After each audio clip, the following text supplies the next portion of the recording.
Yetta, I gotta ask you, do you have my back? I signed that contract. Moving forward with the Dekker team. Moving forward together with the Dekker team. We are thrilled that for over 35 years, we've been able to come alongside you, not only selling, buying, and investing in real estate over 3,117 times. We've come alongside you to be able to build your finances, build your faith, build your fitness, build your fun, and even strengthen, heal, and flourish inside relationship. We're going to discover why, like truly why, do you want to sign a buyer contract? Mm-hmm. Like, it's scary. And a lot of people want a guide, but they don't know who to trust. Mm-hmm. And so they don't have all the answers. Yeah. But they don't want to sign the thing. Well, and why do you want if to? you truly want a guide, you want somebody to represent you, somebody to take care of you, somebody to have your back, somebody to do all these things, you have to. It's that simple. You just have to. There's only two ways of representation, and that is you sign with a real estate agent to represent you, or you're self-represented. And being self-represented is like going into a court of law and not having a lawyer with you. And the saying in the courtroom is typically, yeah, he's self-representing and he has a fool for a client, because that's so harsh. It is harsh, but that's the saying in the law, because unless you're a trained lawyer, you're going to get hammered in all probability against another lawyer. And the same thing is when it comes to buying real estate. Yeah, unless you're a contract law expert, or, you know, you've been a realtor for years and years and years, and now you don't have your license anymore, or maybe you're licensed in another province. But even then, you'd probably go, ooh, I want a realtor who knows the local law, who's going to represent me, knows the local market. I wouldn't even go buy a house in Toronto or some other market on my own. And if clients say, Ken, would you help me buy this house? I already know which one it is. I go, no. But I'll get you a great realtor in that area who has market knowledge and expertise in that area. Because really, if I'm trading outside of my area, that you know, within an hour and a half of Ottawa, then I'm trading in an area I don't have great knowledge in. Can I get some through the internet and some tools and whatever? Yeah, a little bit, but it's still not the same. Yeah, the only time we've done it is when we have a partner realtor in a given area and it's like 2 hours away and it's cottage country, and we have realtors in our brokerage or that we're really connected to where it makes sense. Because you're looking in clients have been looking in a broader area. So maybe they're looking an hour up to 2.25 hours.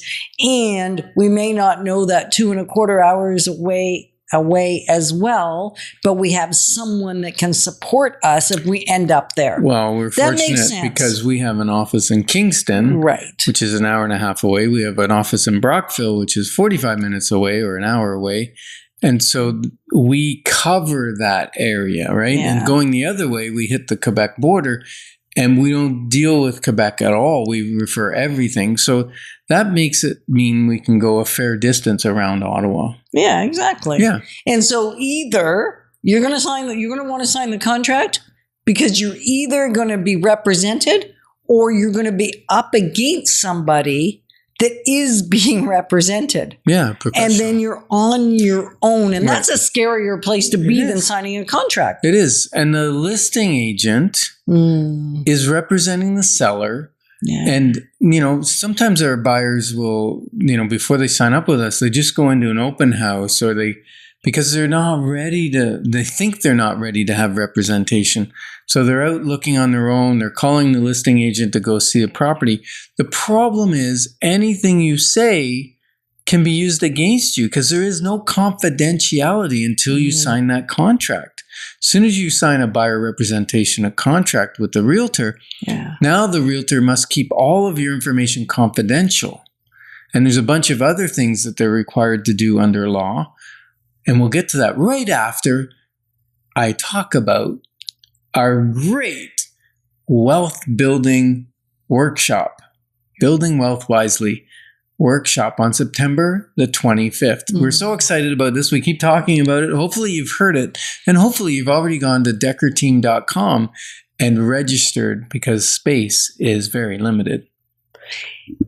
It's an interesting thing that you said, unless you're looking at it with the listing agent, then you don't actually have to sign a contract before looking. You don't have to, but you better be a great poker player and keep your trap closed, your mouth closed.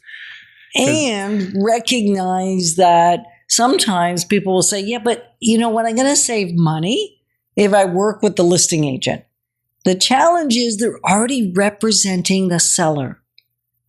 So unless you already have this amazing relationship with the realtor and they happen to be both representing the seller and the buyer, that can probably be done well. It could be a marriage, like a marriage made in heaven, maybe. But most of the time, you are going to be disadvantaged like nobody's business. You're not going to save the commission that you think you might save.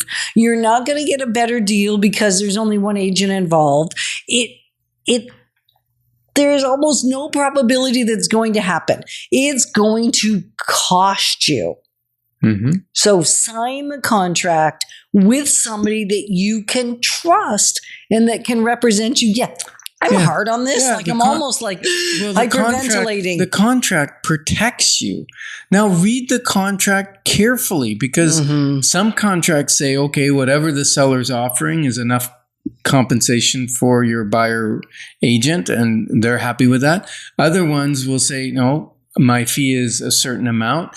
If they're paying out less from the seller, then you're going to owe me the difference. Right. If we find a for sale by owner that refuses to pay anything out, then you're going to pay my fee, which is okay too, because basically your realtor is then going to negotiate the price down, right? And you'll pay the fee for having a strong negotiator and somebody protecting your interests. Right.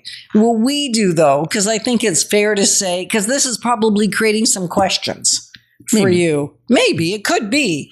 And if it's creating questions for you, what I can say is that the Dekker team, we choose 30 years ago, I guess, we chose that you can always be released from the contract if you want to. It also has an addendum or a schedule that gets attached to it that says if there's less offered by the seller than is typical as far as our fee for service, you don't have to make up the difference. So we address those things up front before you ever find the house. Right.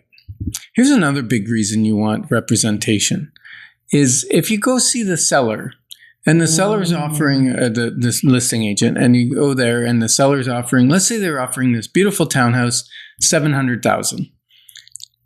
Then if you said, hey, are there any other townhouses around here? They're not at liberty to tell you unless they're listed with that company.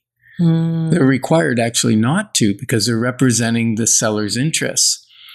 Whereas if you're represented, that agent's going to say, okay, yeah, this is a great property. And there's this one over here at $675. There's this one at $650, maybe a little less condition or something.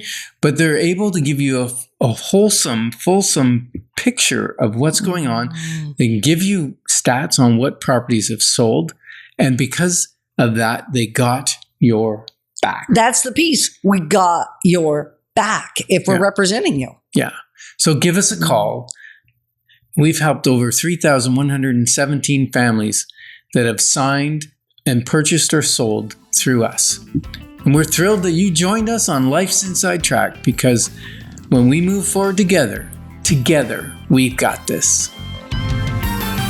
Moving forward with the Dekker team. Moving forward.